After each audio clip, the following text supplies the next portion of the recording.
ఏరా, నీకు గుర్తుందా? స్కూల్ డేస్‌లో వచ్చే ఒంటిపూట బడులు? ఉదయాన్నే స్కూల్‌కి వెళ్ళి, మధ్యాహ్నం ఇంటికి వచ్చేసి, గబగబా అన్నం తినేసి, బయటికి పరిగెత్తిన రోజులు. ఆ మధ్యాహ్నం అంత ఎండలో క్రికెట్ ఆడినా కూడా ఏమయ్యేది కాదు. ఇప్పుడు ఏసీ లేకుండా బయటికి పోలేము, ఇంట్లో ఉండలేం. బాత్రూమ్ నుండి కాన్ఫరెన్స్ రూమ్ వరకు ప్రతి చోట ఏసీ కావాలి.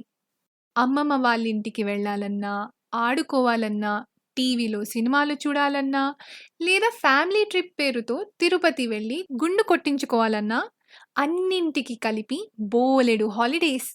మరి ఇప్పుడు పాప స్కూల్ ఫంక్షన్‌కు పోవడానికి సెలవు తీసుకోవాలంటే మేనేజర్‌కి మెయిల్ వేయాలి.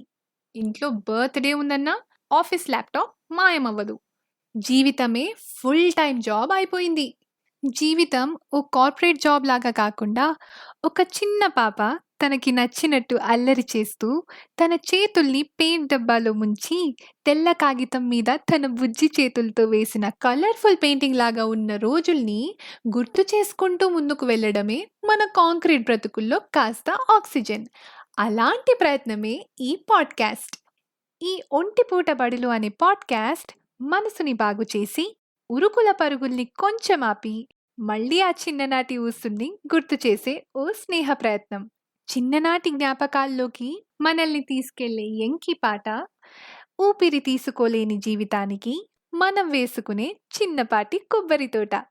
ప్రతి ఎపిసోడ్లో ఓ చిన్నపాటి మజిలీ ఉంటుంది. చిన్నప్పుడు మనం మట్టిదారుల్లో చేసిన అల్లరిని ఇప్పుడు రహదారిలో వెళ్తూ మళ్ళీ ఆ దారిలో తిరిగి నడిచే అవకాశం ఉంటుంది. అలా చిన్ననాటి మట్టి వాసనను, పిల్లగాలిని, చిలిపి నవ్వుల్ని ఒక్కసారి మళ్ళీ విందాం. సమ్మర్ హాలిడేస్ లేవు గాని మీకోసం మా ఒంటి పూట బడులు మళ్ళీ మొదలయ్యాయి. సబ్స్క్రైబ్ చేసుకొని నోటిఫికేషన్ బెల్ కొట్టేసి రెడీగా ఉండు మామ. ఫస్ట్ ఎపిసోడ్ మొదలు పెట్టేద్దాం.